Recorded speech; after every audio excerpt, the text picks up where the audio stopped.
সন্ধান ৰব পাতে যদি সেইফালে বদমাছ নকৰে আমি শিকি আছো जे BPF दोलोनि जे रिजाल्ट बेखौ UPPL दोलोआ सोरजोंबा लोगो लानानै दे उरै बदमाइश खालामाब्ला BPFआ मा लांखौनो देरहाबायमोन होननानै सोर बुंदों आरो मानो बुंदों बेनि सोमोन्दै दिनै सावरायगोन लोगोसे उइथ प्रुफ नोंथांमोननो खोन्थाहैगोन लोगोसे प्रमद बर'नि अपेन पार्टीनि बे मिटिंआवहाय मानो अपेन मिटिंआवनो 50 जन 100 जननि बारा रायजो राजाफोर ओंखारा बेनि प्रुफखौबो जोबनाय फारसे हैगासिनो दं स' गिबियाव नोंथांमोनखौ बयखौबो दिनैनि गोदान भिडिअ'आव आङो बरायग्रोनानै लाबाय लोगोसे आसा खालामो इसोरनि अननायाव नोंथांमोन बयबो मोजां दं दा नोंथांमोना सानदो बे भिडिअ'नि गेजेरजों नोंथांमोना बेखौनो मिथिनो मोनगोन जे दिनै BPFखौ उल्थां फाल्थां खालामामोनब्ला बदमाइश खालामामोनब्ला मोनसे रिजाल्टनि समाव सेन्स खालामामोनब्ला दिनै BPFआ MP इलेक्सनावबो देरहाबायमोन होननानै हाग्रामा महिलारि बिथां सारा बुंदों आरो कमप्लेन खालामदों UPPL दोलोखौ प्रमद बर' दैदेननाय UPPL दोलोखौ दा बेनि फोरमानखौ आं होनो थांगासिनो दङ जि थांनाय BTC इलेक्सनाव BPFआ मोनसे देरहायामोन UPPLआ मोनसे देरहायामोन BJPआ मोनसे देरहायामोन जाय मेजरिटी नों डेम'क्रेसियाव भारतआव मेजरिटीआसो सरकार सालायनो हायो बेसो फार्स्ट पार्टी इनभाइट खालामनो हायो बेनिफ्राय सेकेन्ड पार्टीया जाहैबाय UPPL दाना बे UPPLखौ मा खालामखो थार्ड पार्टी BJPआसो लेंनानै लानानै गुवाहाटीयाव बबेबा हटेलाव दोनहैलायनानै बिसोरखौ सरकार दानो फैसा लुसोमना होनायानोसै बियो डेम'क्रेसिखौ अपमान होनाय बेखौ नोंथांमोना बयबो मिथिखायो फोरमान जाबाय थिगखौनो बुंदों बारग' चिफ हाग्रामा महिलारि बिथां सारा लोगोसे दिनै प्रमद बर' सारा अपेन सेसन खालामगासिनो दङ इलेक्सननि थाखाय दा बिथांनि मिटिंआवहाय मानि थाखाय 50 जन 100 जन अपेन सेसनावनो पकेट मबिलाइजबा आलादा खोथा अपेन सेसनावनो मानो 100 जन बाथारोबा 200 जन आरो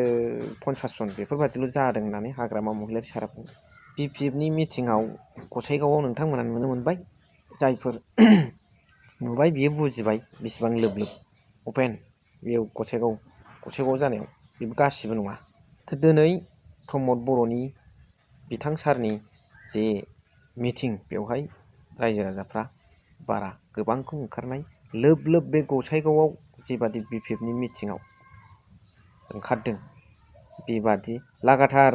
गोगोमानो जाबाय दाख्लै खनसे आरो बै उइलियाम फैलायलायनायावबो खेबसे दा बेफोरबायदि मिटिंखौ जोङो प्रमद बर' सारनि नाजानायाव खुंनायाव जों नुमाराखै रायजो राजाफ्रा Today what I mean to say is that we have seen in the general meeting of BPF thousands of people had been gathering there in BPF's meeting organized by Hagrama Mohilari and on the other hand only 101 people had been gathering in the meeting of UPPL organized by Pramod Boro Sir, Honorable CEM of PTR. What are the difference between Hagrama Mohilari and Pramod Boro? What do you think? Just write in the comment box and send me. I will try to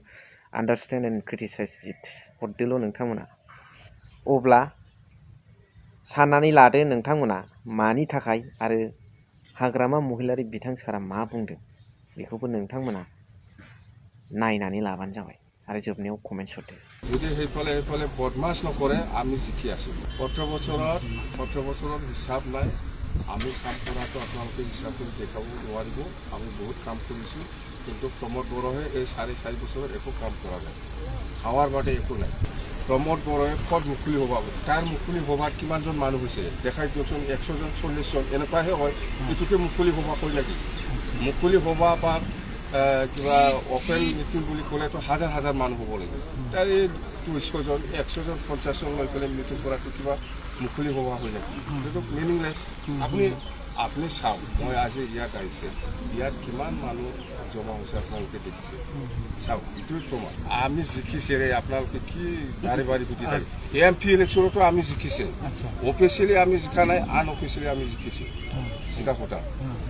এতিয়াও হিচাপ কৰক ভালকৈ EVM বিলাক লৈ পেলাই হিচাপ কৰকচোন BPM জিকিছে না UPPL জিকিছে সেইকাৰণে আমি কৈছোঁ এতিয়াও যদি বদমাছ নকৰে আমি 100% জিকি আছোঁ সন্ধান ৰ'ব পাতে মই মাতিছিল হয় সি নাহে বোলে সি যদি নাহে আমি জবৰদস্ত কৰিব পাৰোঁ আমাৰ এইবিলাক মেলা চেলা আগত কৰিছোঁ এতিয়া নাই এতিয়া নকৰিম আমি এইবিলাক মেলা চেলাত আমাৰ ইণ্টাৰেষ্ট নাই আমাৰ ইণ্টাৰেষ্টটো হ'ল BTC অঞ্চলটো উন্নয়ন কৰিব লাগে আৰু আমাৰ যেটো BTCৰ যিমান জাতি জনগোষ্ঠী আছে সবে সমান অধিকাৰ পাবলৈ বিচাৰি থাকিব লাগে ইয়াৰ ক্ষেত্ৰত আমি কাম কৰি আছোঁ। भिडिअखौ एसेखिनियावनो दोनथ'बाय थेंक इउ फर वाचिं लाभ इउ।